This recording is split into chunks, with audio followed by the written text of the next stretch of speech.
Shri Swami Samarth. Welcome to my channel.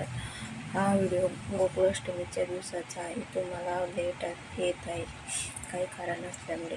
सगळ्यात अगोदर गणपती बाप्पांची पूजा करायची, कारण की कोणत्याही पूजेला गणपती बाप्पाचे पहिले स्थान असते. गणपती बाप्पांना गणपती अथर्वशीर्ष किंवा ओम गणपते नमः 11 वेळा म्हणून पाण्याने किंवा पंचामृताने किंवा दुधाने अभिषेक करावे. गणपती बाप्पा हे विघ्नहर्ता आहे व बुद्धीचे देवता आहे. गणपती बाप्पांना आंघोळ झाल्यानंतर आपण देव मंदिरातच ठेवणार आहेत. नंतर आपण आता बाळकृष्णांचा अभिषेक करणार आहोत. बाळकृष्णांचा अभिषेक पाण्याने व पंचामृताने अभिषेक करायचा. श्रीकृष्ण जन्माष्टमीचा उपवास केल्याने एकादशीचे हे पुण्य आपल्याला प्राप्त होते, केल्याचे फळ मिळते.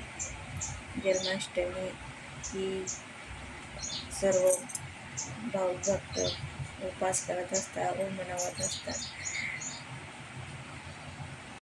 आता बाळकृष्णांची पाण्याने अभिषेक व दुधाने अभिषेक झालेला आहे. आपण गणपती बाप्पांना हळदी कुंकू अक्षदा वाहून घेतले आहेत व तांदूळ अक्षदा टाकून विराजमान केलेले आहेत. आता नंतर बाळकृष्ण यांचा जन्म 12 वाजता होणार आहे. आपण सगळ्यात अगोदर फुलांनी झाकून घ्यायचं व नंतर बाळकृष्ण यांचा जन्म फुलातून करायचा आहे.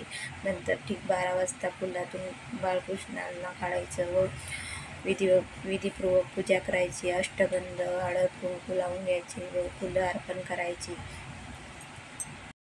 श्रीकृष्ण जयंती हे श्रावण महिन्याच्या कृष्ण पक्षातील अष्टमी तिथीला दरवर्षी कृष्ण जन्माष्टमी साजरी केली जाते. भगवान विष्णूंचा 8वा अवतार म्हणजे भगवान श्रीकृष्ण यांचा जन्म श्रावण महिन्यातील कृष्ण पक्षातील अष्टमीला रोहिणी नक्षत्रामध्ये झालेला होता. जन्माष्टमी म्हणजे अष्टमी तिथी ही रोहिणी ठरली जाते. नक्षत्राच्या योगावरती ठरत असते. यावर्षी अष्टमी तिथी आणि रोहिणी नक्षत्र वेगवेगळ्या दिवशी येत असल्यामुळे जन्माष्टमीचा दिवस हा 2 दिवस असणार आहे. पंचांगानुसार 15 ऑगस्टला जन्माष्टमी आहे.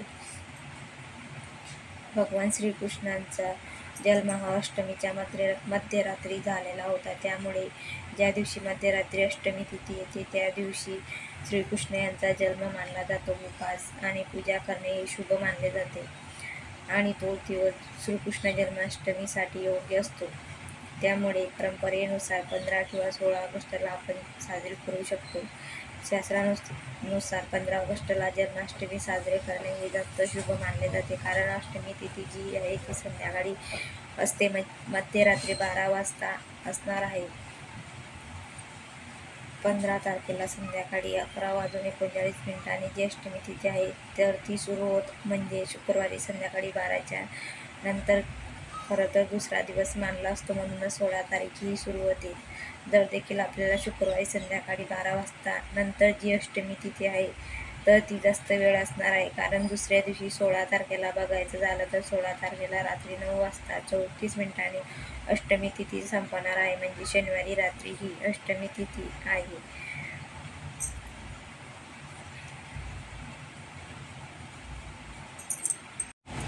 ही द्वापार युगातील कथा आहे. त्यावेळी पृथ्वीवर राक्षस अत्याचार खूप वाढतच होता. तेव्हा पृथ्वी मातेने गायीचे रूप धारण केले आणि ती ब्रह्मा आणि विष्णू या दोघांकडे गेली. ब्रह्मा आणि विष्णूला पृथ्वीवर रक्षणाकडून होत असलेल्या अन्याय आणि अत्याचाराविषयी सांगितले. तेव्हा ब्रह्म हे विष्णू म्हणता, हे प्रभू, पृथ्वीचे रक्षण करण्यासाठी आपण 8वा अवतार धारण करण्याची वेळ आता आली आहे. तेव्हा विष्णू म्हणता, ठीक आहे ब्रह्मदेवा, पृथ्वीचा उद्धार करण्यासाठी, रक्षणापासून तिचे रक्षण करण्यासाठी मी मानव रूपात जन्म घेईन.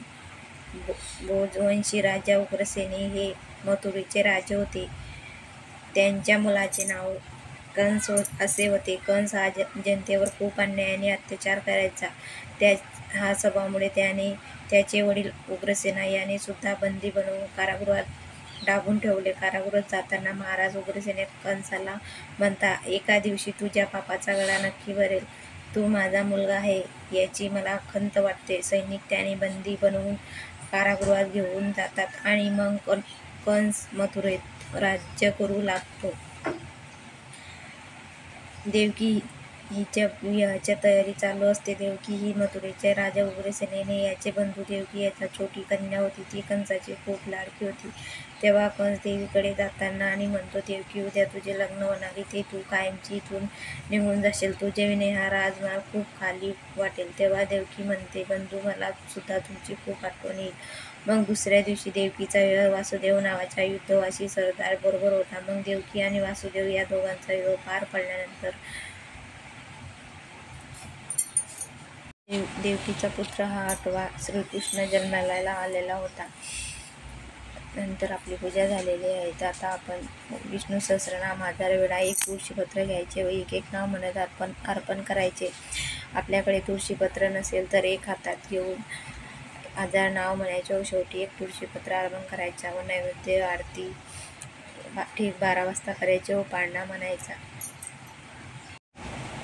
श्रीकृष्ण जन्माष्टमी हे भारतातील एक महत्त्वाचा सण आहे. या सणाला आपण गोकुळाष्टमी असेही म्हणतो. दरवर्षी हा सण भाद्रपद महिन्याच्या कृष्ण पक्षातील अष्टमी तिथीला साजरा केला जातो. भगवान श्रीकृष्ण हे भगवान विष्णूंचा अवतार मानले जातात. श्रीकृष्ण हे माता देवकी, पिता वासुदेव यांचे पुत्र होते. श्रीकृष्ण जन्मदिवस स्मरण म्हणून ही जन्माष्टमी मोठ्या आनंदाने साजरी केली जाते. त्या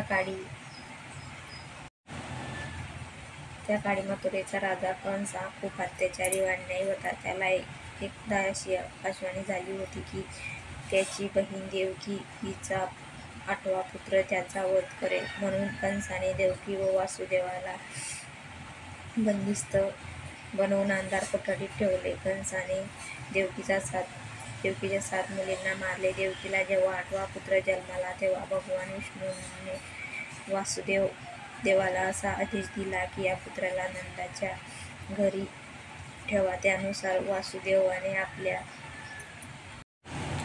8व्या पुत्राला यशोदा माता व नंद बाबा यांच्या घरी सुरक्षित ठेवले.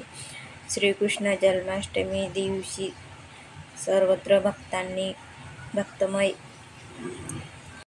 वातावरण असते.